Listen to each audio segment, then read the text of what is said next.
From Riverside Health System, this is the Healthy You podcast, where we talk about a range of health-related topics focused on improving your physical and mental health.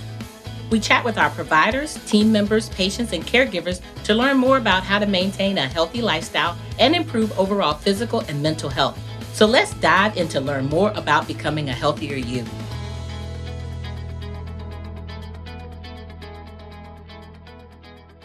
I am really excited today to have with me on the Healthy You is John LaRue. He is the Director of Sports, Physical Therapy, and Performance at Riverside. John, what does that mean? Yeah, so my role is a newer role at Riverside. I came on about a year and a half ago, and one of my biggest jobs is really being a liaison between our team in the medical group and our physicians in orthopedics and sports medicine, as well as our team in lifelong health. So that's a lot of our physical therapists, our athletic trainers, so sort of bridging the gaps between the divisions and working on a lot of initiatives and outreach with a lot of our high schools that we work with. So that's my primary role, as well as just overseeing sports physical therapy and sports medicine in general. Okay, wow, that's a big job. That is a big job. Do our athletic trainers roll up in there somewhere, or no, or are they in a different section? So we have a couple different types of athletic trainers. We have hybrid athletic trainers that work in our clinics with our physicians in the office, as well as spending time at the school, sort of in a hybrid role. Right. And then one of our newer things is that we're working with a lot of high schools and having new partnerships with Newport News Public Schools, York County Public Schools, and we employ those athletic trainers on a full-time basis to be at the schools. So those ones that are not in the clinic at all, fall up under lifelong health and sports physical therapy, and we work with them directly. Okay, great. I read something recently that we did something in the high schools, put AEDs. That's right. Tell me a little bit about that, and what was the impetus for that great gift and donation by Riverside. Yeah, so I mean, I think certainly in the media with the incident with DeMar Hamlin with the Buffalo Bills, and this past year, I think a lot of us that work in sports medicine understand the risks that happen, that are really tragic in a lot of cases. And of course, being on an NFL field is a very lucky place to be with an incident that happens like that. So I think for us, because we're really expanding into a lot more high schools in the last year and a half, that we didn't want to be in a situation where we couldn't say that we're providing the best care possible, and that God forbid something ever happened, that we're not prepared. So it was an initiative with our cardiopulmonary team and Dr. Dacey and what's called the Heart Safe Initiative, and it's something that we invested in, and we've purchased 22 AEDs that are going to be at every single sports medicine event that Riverside covers. So if Riverside's there at the high school, or sometimes we cover tournaments on the side as well, we will have an AED present for every event, and that's really important to us because I think it's that peace of mind more than anything. And so we're really excited to have that gift, and I think as we expand further and further, emergency management and having those tools that we have are going to be just really critical for us. Absolutely. Awesome. Talk to me a little bit about how you came into this career path.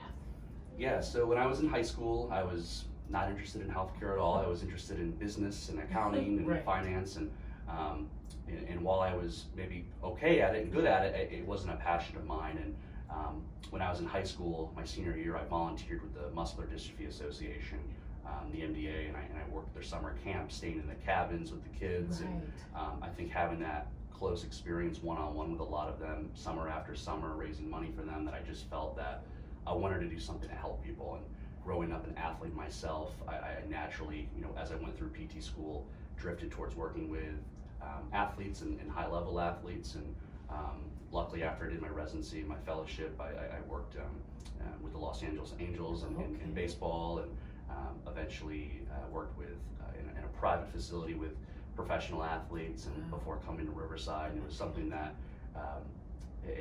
I think growing up as an athlete and having a dream of being an athlete and being on the field, of course, it's a nice consolation to work with a lot of high-level athletes. And now at Riverside, we have the privilege of working with a lot of really great high school athletes and college athletes, and being able to provide the best care kind of possible for them, and focusing a lot on quality and best practice. And that's something we're really proud of. But that's sort of the transition from business to healthcare and and eventually kind of settling in sports medicine and orthopedics. Yeah. Well, thank you so much for your leadership and your commitment.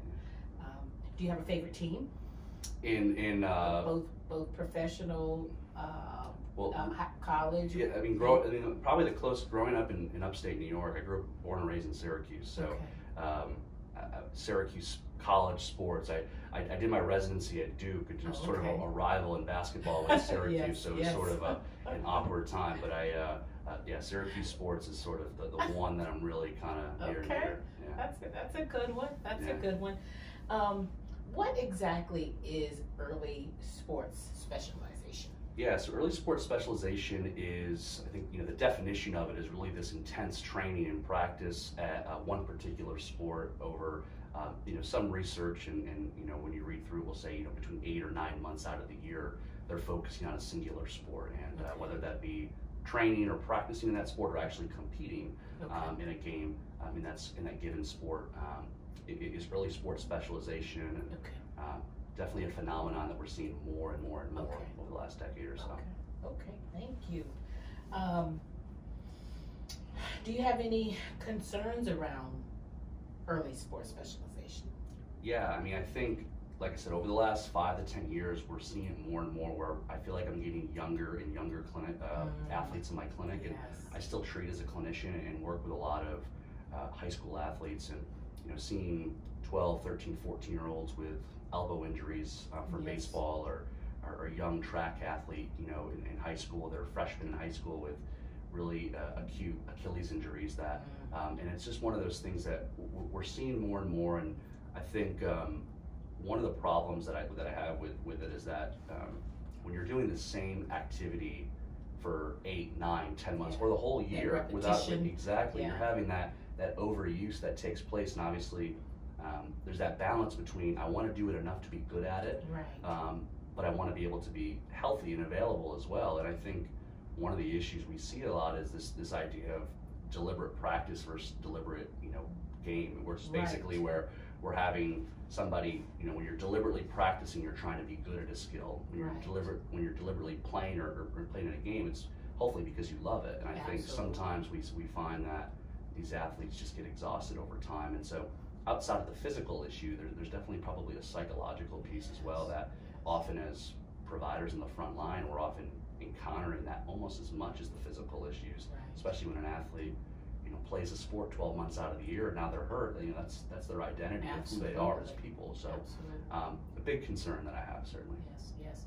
As a mom of a son who played football since he was like 7, flag, and then migrated, to your point, I think he put a lot of pressure on himself even outside of his normal training, and it's very taxing, and he had some injuries very early.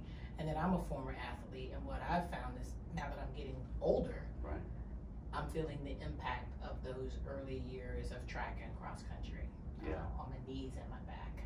Yeah, and I think, and certainly with the younger population, as you mentioned, one of the issues we see a lot are these injuries called apophysitis injuries, and they're basically injuries that take place at the growth plates. Obviously, when kids are younger, growth plates are open, and obviously as we physically and skeletally mature, they close. And the issue is that when they're open, far more damage and overuse, it's far more sensitive to that. And Osgood-Schlatter is a sort of an anterior knee pain. That's a form of apophysitis. A lot of Achilles discomfort, or little league elbow, little league shoulder. These kind of phrases that we hear are all sort of the same thing, where it's just these tendons are just overusing, and they're chipping away at that bone that they're attached to. We just see these in so many different athletes who, they never drop the ball. They're always playing all year round. Okay, great. What is multi-sport participation? I know what it sounds like, or sports diversification, and why is that important as it relates to our youth and development? Yeah, I think there's that, once again, there's this balance between skill acquisition. So when you're participating in a sport, especially a sport like gymnastics or track or swimming or golf, where you're by yourself out there, you're working on a given skill. That's great, and I think there's a lot of sports that are team based, and that by playing multiple sports, you're actually probably complementing maybe your primary sport a whole lot better. It's the basketball player that does cross country in the spring, indoor outdoor track. Right, you're doing it's different skill set. Right. Exactly, yeah, right. and Right. it's different skill sets that you're doing, and Right. when you start to, I think, become more of an athlete than a basketball player or a football player, and you become someone that's more well-rounded in terms of strength and conditioning and not doing the exact same body movement Right. 12 months out of the year, you're probably going to become a better athlete Right. for it. Right. And while doing that, also, not maybe have as much injury. And we see this at the high school to college level, that a lot of college coaches now are wanting to only recruit athletes that are multi-sport athletes, Right. because they see what happens to these athletes once they get to college and they've been playing this one sport since they were 10 years old, and their body starts to break down. Right. So it's something that I think by playing multiple sports, you're probably not only protecting yourself, but you're probably becoming a better athlete for it as well. That makes total sense. Yeah. As a parent, what are some of the things they should consider as it relates to their youth entering sports, and how to encourage that sports diversification?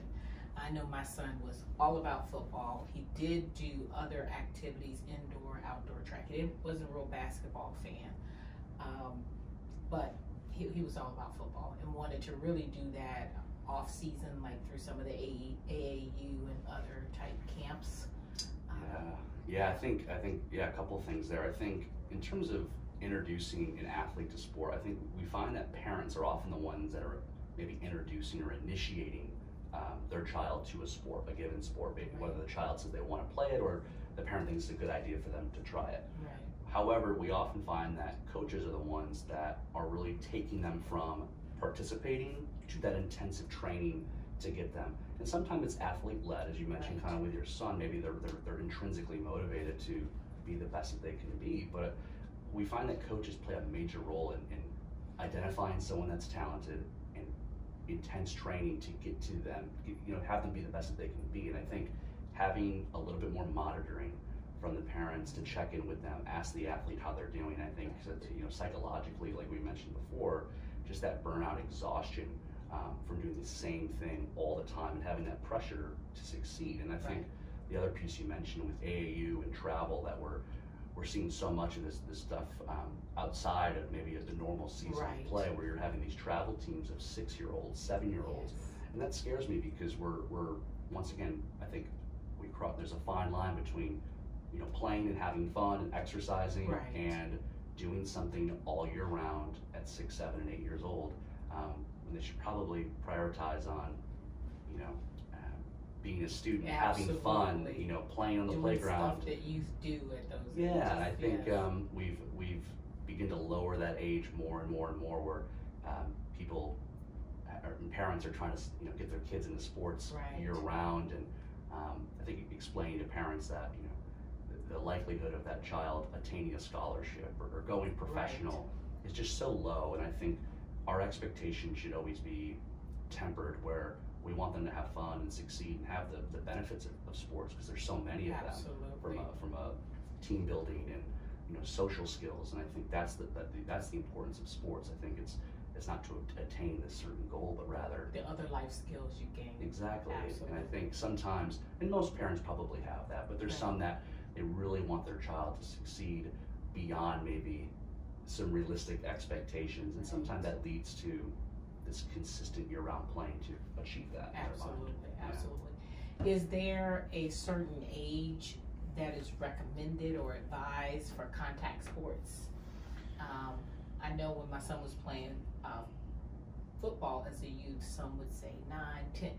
There were all kind of ages thrown out there around when the transition from flag to actual contact. Yeah, I don't think there's necessarily a threshold in particular, but I think when the thing that it pertains to football and contact sports is that yes, there's some wear and tear by having more and more of that. However, I often find too that athletes that maybe start football later in life, maybe at 15 or 14, maybe lack some of the fundamental skills of tackling and whatnot, and it actually ends up maybe injuring them because they don't have that skill set. They didn't develop it at a young age. So I'm comfortable with younger athletes participating. I think there's just a moderation of participating. And the American Academy of Pediatrics, it's a good rule of thumb. I think it's just an easy one to remember that children should be participating in a given sport, whether it's games or practice or just on their own independently, about 1 hour per age that they are, or less. I think if you're a 10-year-old, I think 10 hours a week of sport participation is sort of a good place to start. And I think that sometimes you think about they have practice on Monday nights and Thursday nights and games on Saturday, and all of a sudden you do that year after year after year. It's going to lead maybe down a little bit, and I think just something to keep in mind. Okay, great information. If for our listeners that are joining us today, how do they get in contact with your services? If they may have a youth or even an adult that's dealing with some potential injuries and realize they need some long-term support. So a couple different places. I'm sports physical therapy, where we have board-certified sports physical therapy specialists, folks that that's the only thing they do all day, every day. We're located in Hampton, Newport News, and Williamsburg on the peninsula. And finding more information at riversideonline.com/sportspt, all one word. We'll have videos and photos of our facilities, and of course physical therapy is one of those things, especially here in the state of Virginia, where we have what's called direct access, where somebody can make an appointment for physical therapy without necessarily needing a physician referral to do so. That's up to 60 days now in the state of Virginia. That's good. It saves that extra step. It allows them to maybe, if it takes a little bit to get in the physician office, and certainly something that we always, if something we're fearful of something maybe being injured significantly, please, we want to seek that out with a physician. Absolutely. But sometimes we see these overuse injuries that can be nipped pretty quickly, and just let's shut down the athlete, let's work on some strength and range of motion and a return to throwing program or something along those lines. That's what a sports physical therapist can do, and I think super valuable to have that education and somebody, a third party, if you will, come in and say, let's change the way we're doing things for the long term. Absolutely. Well, it has been a pleasure talking with you today. Anything that you think would be instrumental, beneficial for our viewers today as it relates to sports physical therapy and performance?